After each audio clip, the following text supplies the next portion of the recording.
Je suis très honoré de l'invitation de participer à ce webinaire. Donc, je remercie toute l'équipe tunisienne qui a participé à l'organisation. Et donc, je vais partager mon écran pour vous montrer quelques diapositives que j'ai réunies pour parler assez largement du quinoa, qui est pour l'instant encore un peu méconnu en Tunisie. Et je vais appuyer ma présentation sur les aspects entre le lien entre biodiversité et contenu nutritionnel du quinoa. Je vous en prie. Je partage mon écran. Dites-moi si vous voyez bien mon écran maintenant. C'est bon. C'est très bon. C'est bon. Parfait, merci. Donc, je suis chercheur au CIRAD, qui est un centre de coopération internationale en recherche agronomique pour le développement.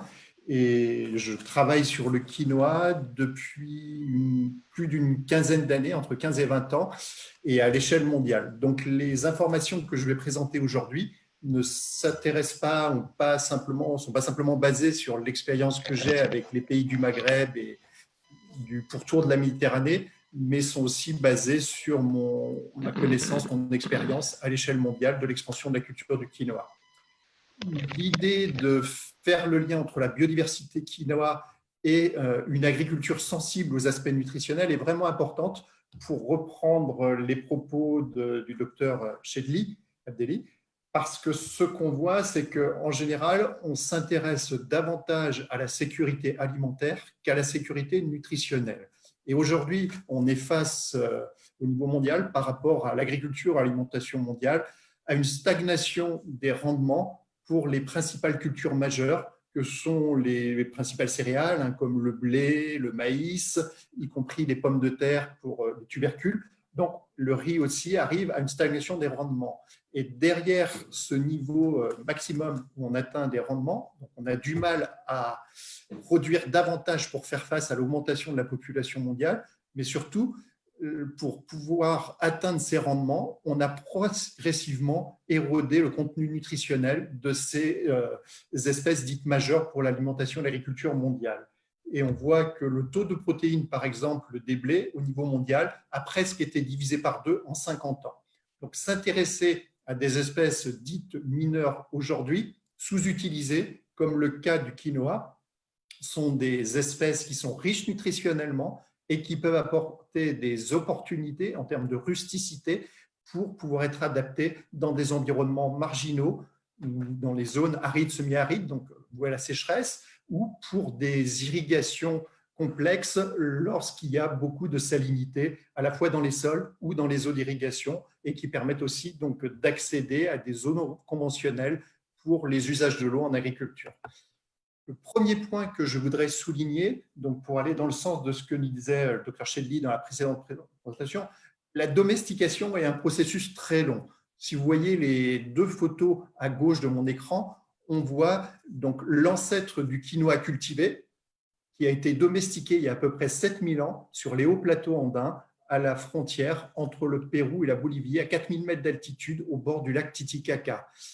Donc, des générations et des générations de paysans ont sélectionné dans leurs champs cultivés les plants pour avoir des semences à remettre dans leur champ l'année suivante. Et on voit la différence entre l'espèce sauvage et les variétés cultivées aujourd'hui en termes de quantité de grains par panicule et de stabilité pour éviter un égrenage, donc pour favoriser les différentes opérations culturales qui sont nécessaires pour avoir du grain dans son assiette en bout de chaîne, ce qui est le plus important.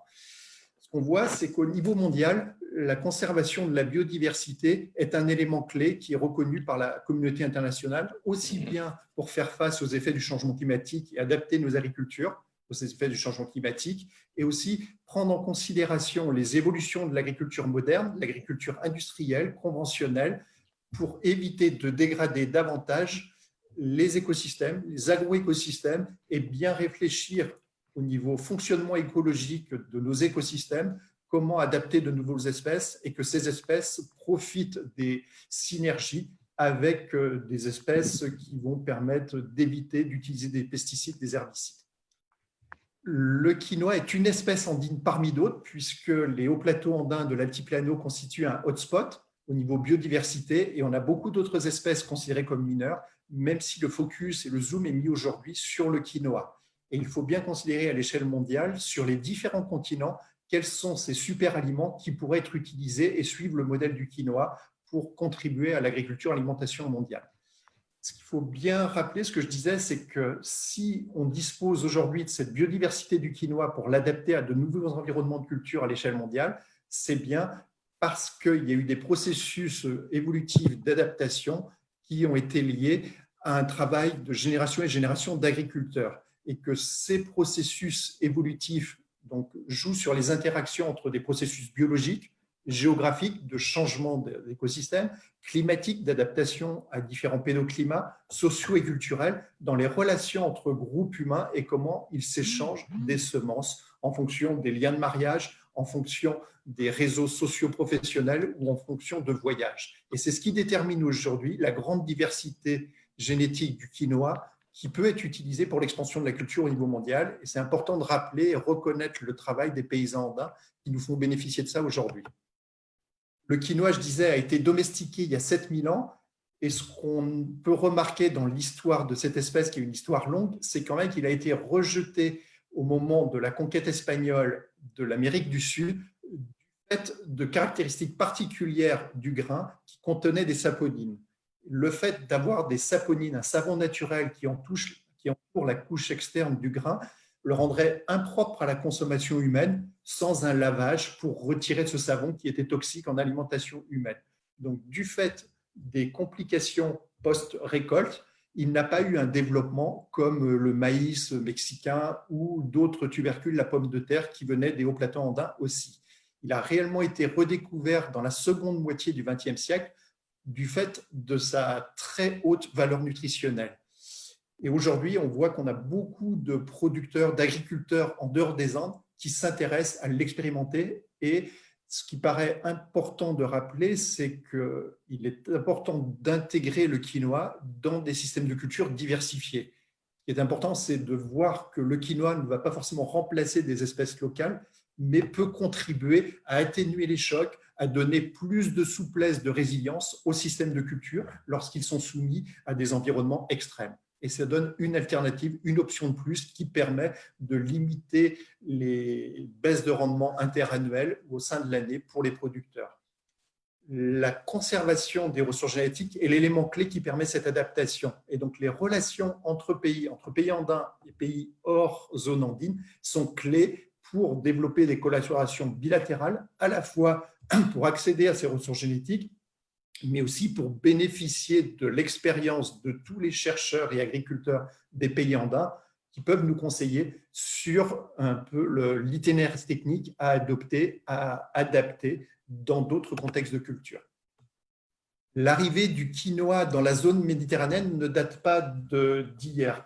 Et on voit que les principales étapes, on peut dire qu'on a eu 4 vagues principales. Au début des années 90, il y a eu des échanges au niveau mondial conduits par la FAO avec le Centre international de la pomme de terre à Lima au Pérou pour tenter une expérimentation au niveau mondial, accompagnée sur les réflexions de la NASA qui avait considéré le quinoa comme super aliment et voir s'il était possible de le cultiver en dehors des Andes.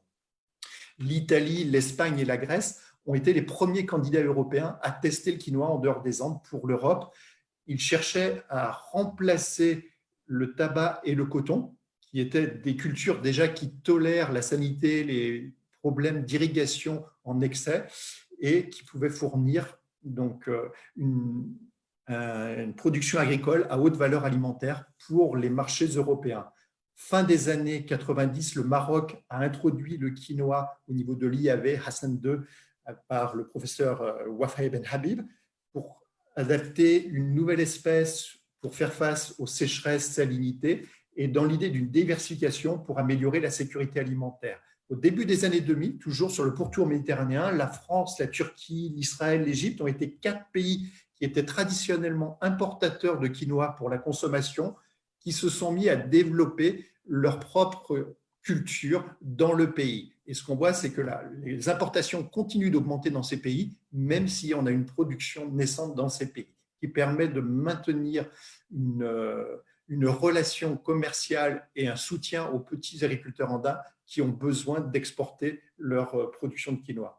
Après l'année internationale du quinoa, en 2013, on a des pays qui se sont rajoutés à la liste des pays producteurs autour de la Méditerranée. C'est la Tunisie, l'Algérie, la Libye et le Liban sur la campagne agricole 2013-2014. Puis, on a eu des pays des Balkans comme la Croatie, Slovénie, Bosnie-Herzégovine. Ce qu'il faut voir, c'est pourquoi ce grand intérêt pour introduire le quinoa en région méditerranéenne. Le premier objectif est de combattre la malnutrition et aussi se dire qu'un objectif secondaire est de dire qu'il existe des marchés pour vendre le quinoa qui permettent de dégager des revenus intéressants pour les petits producteurs. Pourquoi le quinoa? Parce qu'il est considéré comme un super aliment. Il contient tous les acides aminés essentiels, il ne contient pas de gluten pour la population cœliaque, beaucoup de minéraux, de vitamines, de fibres et de graisses, de lipides intéressants, comme le rappelait le professeur Shedley. Et surtout, comment? Parce qu'il peut s'adapter à différents niveaux d'altitude, puisqu'il pousse au niveau de la mer au Chili, au centre et sud du Chili, jusqu'au plateau andin à plus de 4000 mètres. Donc, il tolère des écarts de température jusqu'à partir de moins 8 degrés jusqu'à plus 38 degrés. Il est tolérant à la sécheresse, il résiste à la salinité des sols, donc ça fait vraiment une plante rustique et avec une forte richesse nutritionnelle. L'intérêt de cultiver le quinoa, c'est bien de se dire comment on va utiliser la diversité du quinoa pour l'utiliser comme une espèce qui est très adaptable pour des environnements marginaux, comme c'était rappelé avec cette réflexion autour des halophytes. Si vous voyez l'image en haut à droite de ma diapositive, c'est un champ de quinoa où j'ai mené des expérimentations dans le norte de Chico, à peu près à 500 km au nord de Santiago du Chili, et on voit la croûte de sel évidente à la surface du sol. Et on arrivait, dans ces conditions de salinité extrême, à produire jusqu'à 1 tonne de quinoa par hectare avec un aliment à forte valeur nutritionnelle. Et lorsqu'on avait des soucis de sécheresse qui ne nous permettaient pas d'avoir une bonne production de grains, la biomasse verte pouvait être utilisée comme fourrage pour alimenter des troupeaux de chèvres laitières et avec une bonne valorisation en termes de transformation derrière. Ce qui est intéressant, c'est que lorsqu'on travaille dans des environnements extrêmes, les pratiques agroécologiques de l'agriculteur sont essentielles. On ne peut pas se baser sur un système agricole en agriculture conventionnelle, mais il faut avoir une bonne qualité d'observation pour adapter les pratiques et pouvoir suivre le comportement d'une plante dans ces environnements extrêmes. Et ce qui est intéressant, c'est que ce quinoa nous permet de réfléchir à pourquoi on cultive de nouvelles espèces en agriculture, et bien avec cette orientation d'une agriculture sensible à la nutrition, puisque c'est ce qui est le premier objectif du choix du quinoa. Et le deuxième objectif est que ça permet de dégager des revenus aussi si une partie est vendue sur les marchés.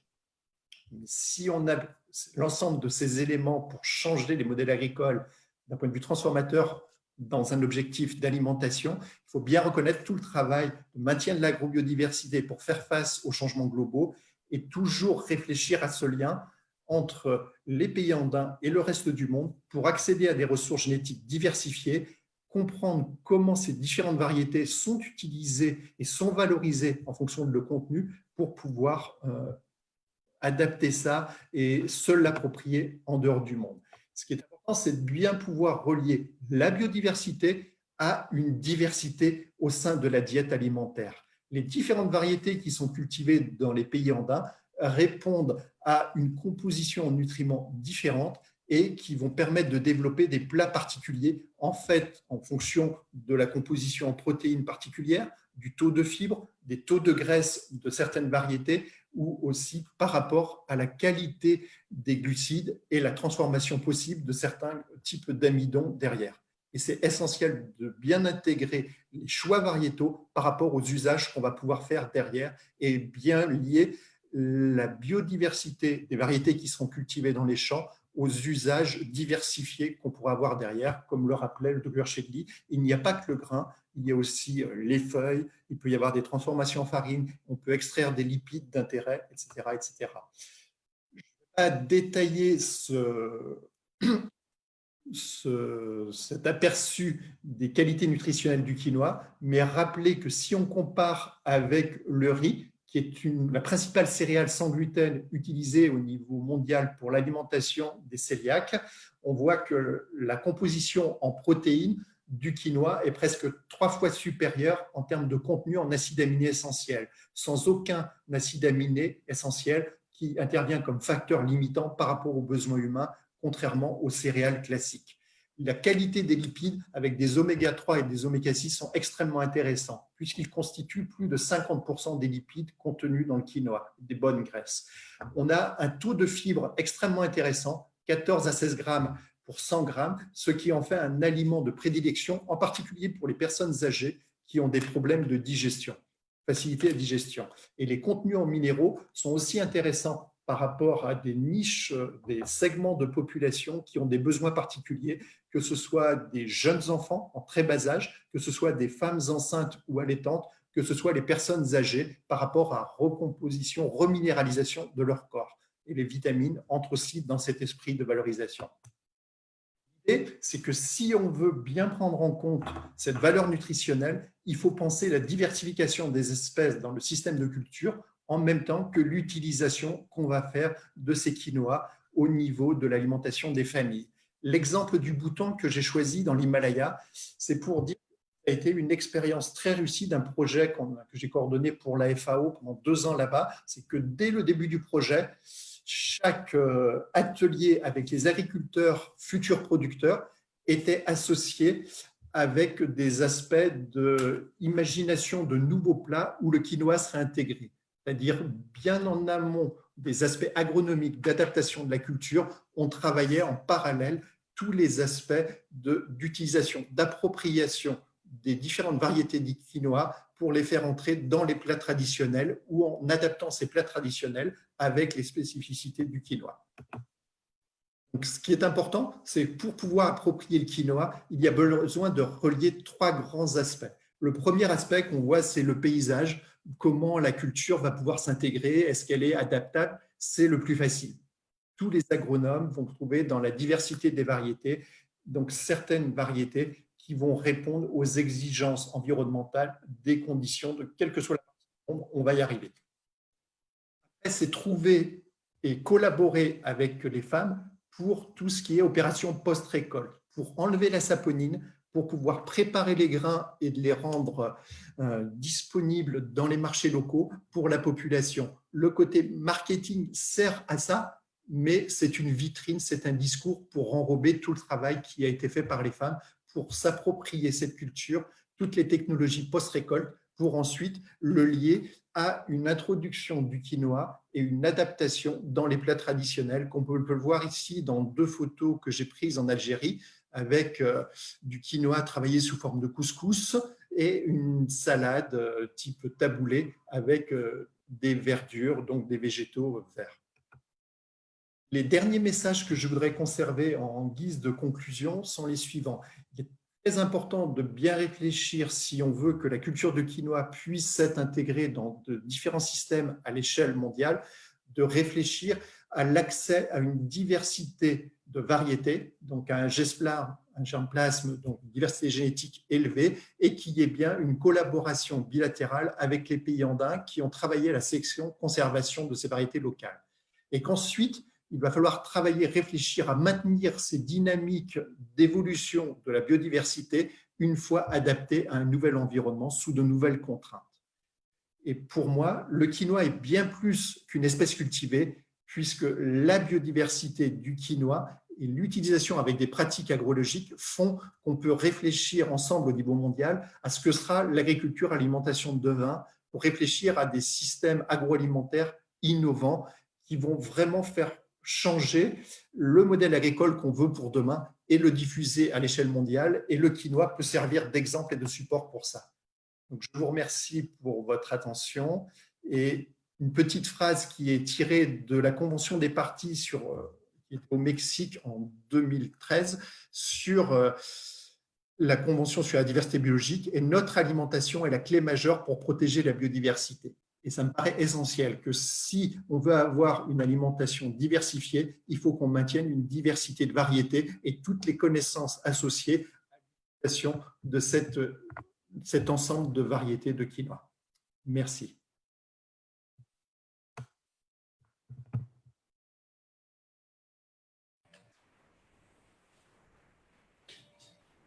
Ahmed, le micro, Ahmed, le micro. Merci. Donc, je disais merci beaucoup, cher professeur Basile, pour cette très, très intéressante conférence. J'ai beaucoup apprécié ces notions d'échange et de partage concernant la biodiversité et aussi donc, la place du quinoa pour donc, la mise en place de nouveaux systèmes agroalimentaires, comme vous venez de le dire, donc innovants et pour donc l'avenir. Et je pense que c'est une très belle introduction pour la prochaine intervention de